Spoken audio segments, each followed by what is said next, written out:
देश के कई थर्मल पावर प्लांट्स में कोयला के घटते स्टॉक को लेकर चिंता बढ़ती जा रही है। इस कोयला संकट का पावर सप्लाई पर पड़ने वाला असर जो है उसकी भी आशंका बढ़ रही है। सोमवार को गृह मंत्री अमित शाह ने ऊर्जा मंत्री और कोयला मंत्री के साथ एक अहम समीक्षा बैठक की है। कोयले की सप्लाई को बढ़ाने के विकल्पों पर चर्चा की गई है। कई इलाकों से कुछ बिजली कंपनियों द्वारा मुनाफाखोरी की शिकायतें भी आ रही हैं।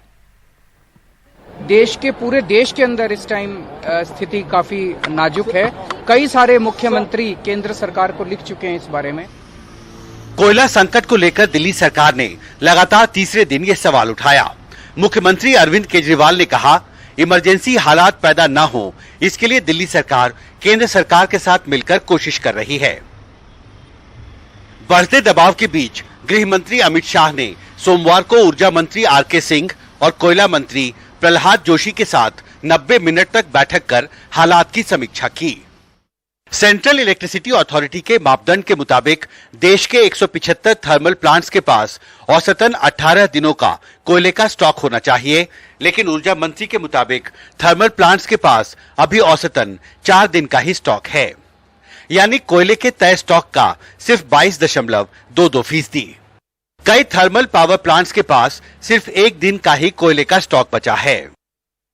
135 थर्मल प्लांट देश में ऐसे हैं जो कोयले से चलते हैं। इनमें से आधे से अधिक में कोयला लगभग समाप्त हो गया है। जो आधे बचे हैं उसमें 2 दिन से 2.5 दिन तक का कोयला बचा है। ऐसे में उत्तर प्रदेश का भी बिजली उत्पादन बुरी तरह प्रभावित हुआ है। लगभग 1,500 मेगावाट के बिजली घर उत्तर प्रदेश के उत्पादन निगम के बंद हैं। 4 दिन अगर मिनिमम है तो वो ठीक है थोड़ा बहुत तब तक, मगर फिर भी 4 दिन का थोड़ा अलर्ट है कि आपको कॉशन करना पड़ेगा, आपको रिप्लेनिश करना है, जल्दी से जल्दी करना है। हालांकि ऊर्जा मंत्रालय को अब ये उम्मीद है कि अक्टूबर के तीसरे हफ्ते तक देश में जो पावर डिमांड की स्थिति है उसमें कुछ स्थिरता आएगी और अगले 10 दिन में कोयले की सप्लाई में सुधार की वजह से थर्मल पावर प्लांट्स में आज जो कोयले का संकट है उससे निपटना और आसान हो जाएगा। इस कोयला संकट के बीच कुछ बिजली कंपनियों पर मुनाफाखोरी के भी आरोप लग रहे हैं। प्राइवेट कंपनियों ने एनर्जी एक्सचेंज में मुनाफाखोरी शुरू कर दी है और एनर्जी एक्सचेंज में 9 रुपए से लेकर 21 रुपए प्रति यूनिट तक की बिजली बिक रही है। कि कोई भी बिजनेस करता है वो मुनाफे के लिए ही करता है, मगर नाजायज मुनाफा या सिचुएशन का पूरा दुरुपयोग किया जाए वो चीज ठीक नहीं है। कोयले के संकट से निपटना सरकार के लिए एक बड़ी चुनौती बन चुका है।